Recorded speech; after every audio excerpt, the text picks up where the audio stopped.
কোনো বৌমা নিজে থেকে খারাপ হয়ে যায় না, বাড়ির পরিবেশ এমন করে দেওয়া হয় যে বৌমা না চাইতেও খারাপ হয়ে যায়।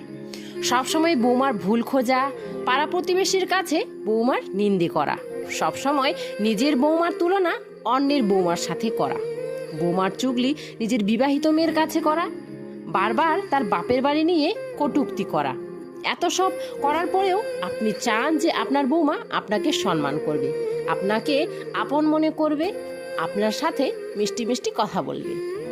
যখন আপনি বিছানায় পড়ে যাবেন তখন এই বৌমাই আপনার সেবা করবে, আপনার বিবাহিত মেয়েরা নয়।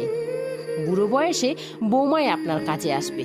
তাই আজ যদি একটু সম্মান আর ভালোবাসা আপনি তাকে দেন, বিশ্বাস করুন কাল বুড়ো বয়সে আপনি সেই সম্মান আর ভালোবাসা অবশ্যই দ্বিগুণ ফিরে পাবেন।